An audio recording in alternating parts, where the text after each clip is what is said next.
We are going to talk about budgeting with Tammy May, who is a budgeting expert. And she says at the moment she's seeing more and more people getting caught up in the rising spiral of expense. And she wonders whether the dream of owning your own home, the great Australian dream, is slipping further and further away. We'll also talk to Associate Professor Steve Keen. He's an economics professor who is very sceptical of the way we accept the economic wisdom that we do. He said, in fact, he took a big bet on it, that Australian house prices would fall by 40%. He was wrong and he's paying for it, but he's got some interesting thoughts about the way our economy tends to sort of revolve a lot around house prices. He's also the author of Debunking Economics. Tammy May joins us from time to time. She's a budgeting expert who set up her own business helping other people manage their finances. Are you seeing more and more people, Tammy, just thinking, well, the way things are going and the way our money gets chewed up, we're never going to be able to get into a house of our own? Yeah, we are, and it is the great Australian dream to own your own home. And after the GFC hit and our Australian banks started to tighten up their lending criteria, it's been a lot more difficult for them to save up for a deposit because, you know, a few years ago they could have saved up a 5% deposit. Yeah. And now they really, as a minimum, have to save up a 10% deposit plus your stamp duty, which makes it sort of difficult. If you think about, say, even a $350,000 home, you would have to save a 10% deposit, which would be $35,000 plus your $15,000 stamp duty. Saving up $50,000 in cash is tough.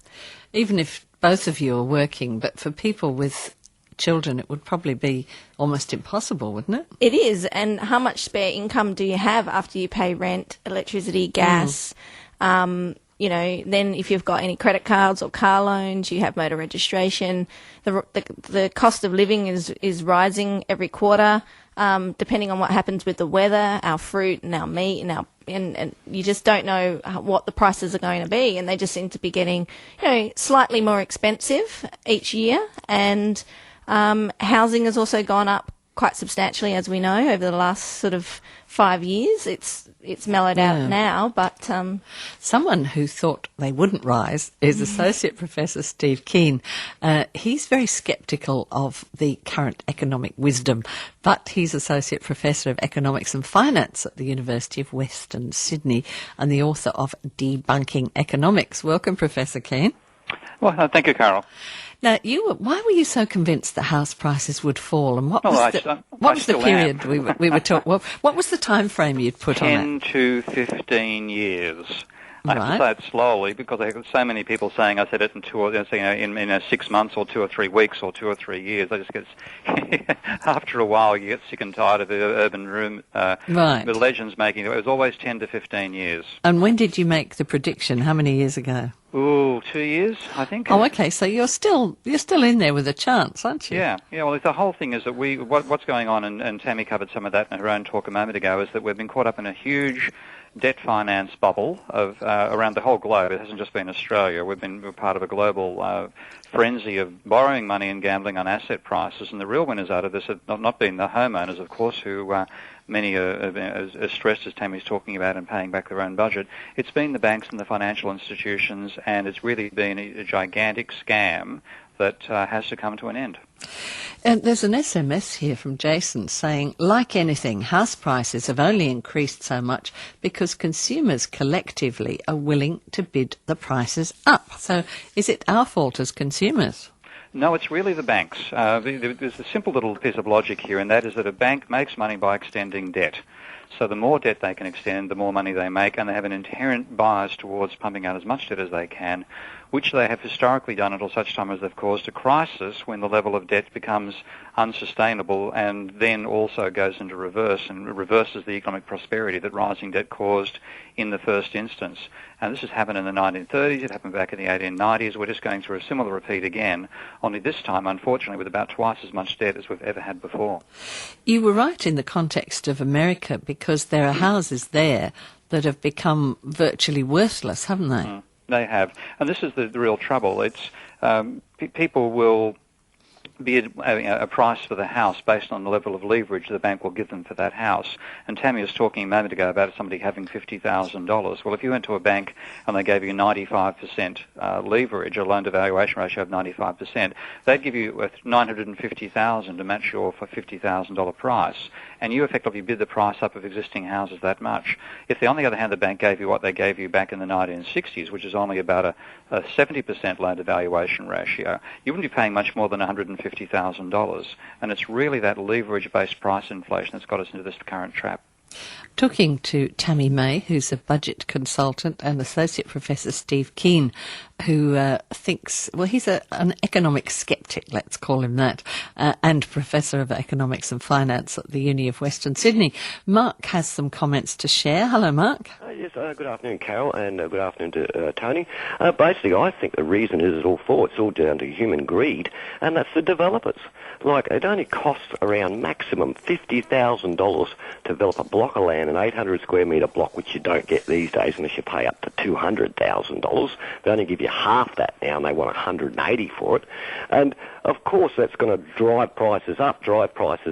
And if no one gets in there and sets a cap on it and releases more land, it's only one way to go, and that's up. And the only people that make out of it are the developers and the banks. And then employment suffers because it leaves people less money to spend on their homes because all they're doing is paying off this greedy developer, ripping people off on land prices, and this greedy bank that's loving it, taking your $200 off mum and $200 off dad per week, because they've got a $400,000 mortgage. And no one seems to want to stand up, and release more land to drive poor prices down and to give people an option. They're just all sticking together like a big happy family and their pockets are full.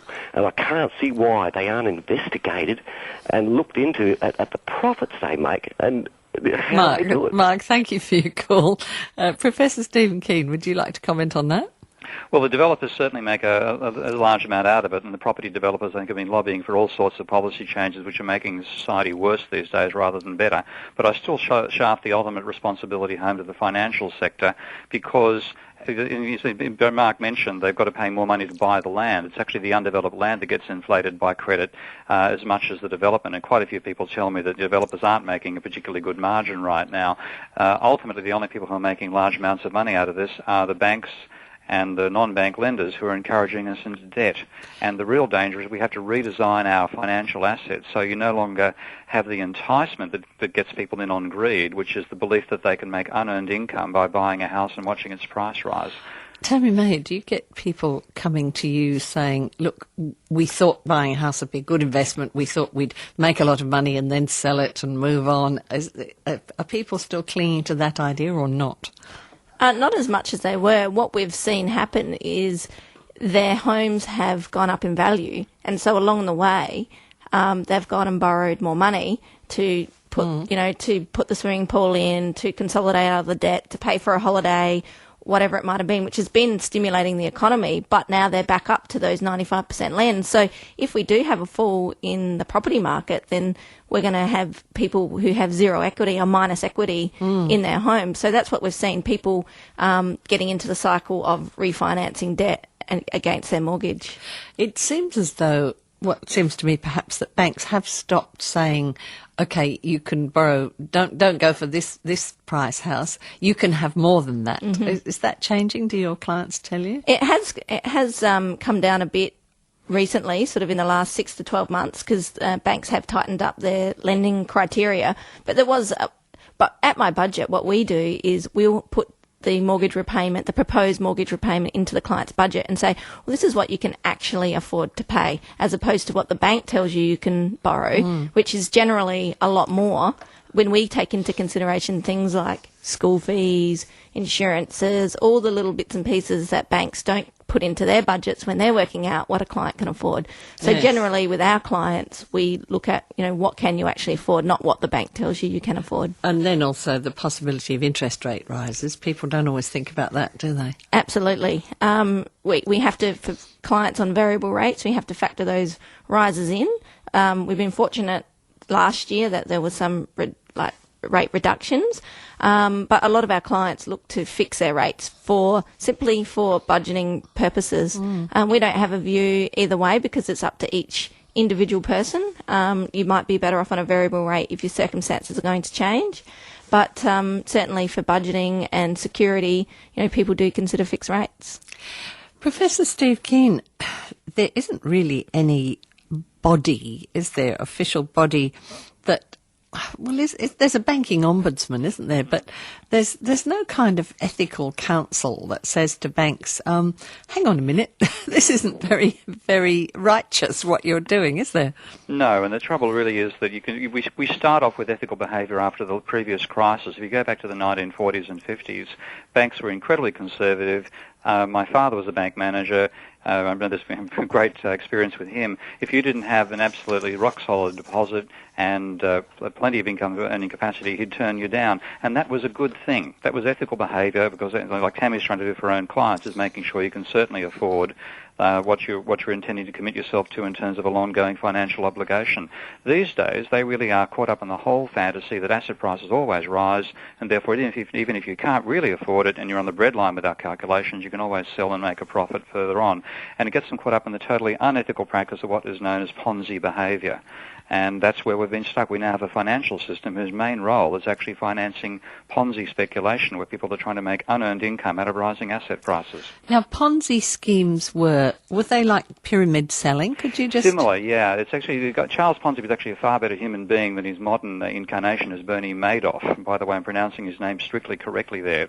The guy who did the scam in America, his name is Bernie Madoff. So Bernie Madoff with the money. And a Ponzi scheme is something that looks like it's got a sensible engine behind it, but in fact simply takes money from earlier depositors and gives later depositors and gives it to earlier depositors. And so long as people keep on turning up at the doorstep, it generates apparent profits. Of course, like I call what we're in a type 2 Ponzi scheme because it works by driving up asset prices and then you sell in a rising asset market. But of course, at some point, the price of entry gets to be so great the whole thing stops and the scheme collapses. Do you get lots of feedback from banks? They try to avoid talking to me. I think in some ways the bet that Rory Robinson played on me some time ago at the ambush at Parliament House was trying to silence me, but I think they're finding it's rather harder than they might have thought.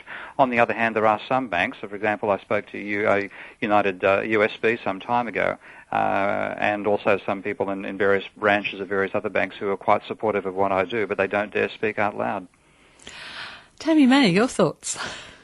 I have a question. There's the theory that if you put it out there that housing prices are going to drop by 40%, then people then think, oh, I better start selling my property, and there starts the spiral of how it actually drops by the 40%. Mm-hmm. What do you think about that? The actual cause is people stopping borrowing money, because what drives house prices up is that somebody will borrow more money than you did to buy it off you. But think about it, to make unearned income, there's only two ways you get unearned income: somebody else's income or somebody else going into more debt than you did to buy it. And when you've got the whole country trying to do it, it's simply rising debt that drives up the prices. Now, that's the real problem, and that's what gives you the false prosperity too, because as you mentioned a moment ago, people use that extra money and go and buy a spa and a swimming pool and stuff like that. So it boosts the whole aggregate demand in the economy. Then, of course, when it stabilises, the economy goes into reverse simply because people have stopped borrowing money. So the feedback process is definitely there, but the most important one is the impact on the change in debt and how that affects aggregate demand in the economy. So we're doomed to borrow money forever. I can't see how you could make things different, really. Well, that's when it breaks. You have to change because this has happened 3 times in Australia's recorded history, in 1890, 1930, and again now. And if we don't learn from this one, we'll be repeating the same mistake in 2060 or 2070. So I'm proposing a reform which would mean that banks could only secure 10 times the annual rental income of a property against that property. Forget about basing it on the income of the buyer, base it on the income earning capacity of the house, imputed rent or actual rent. And that would then limit the level of leverage. We have to stop leverage growing as it did in 60 to 2010. And as it will do again if we don't reform the nature of lending. Look, interesting thoughts from you both, Tammy May and Professor Steve Keane. Thank you both for joining me. Thanks for having welcome. us.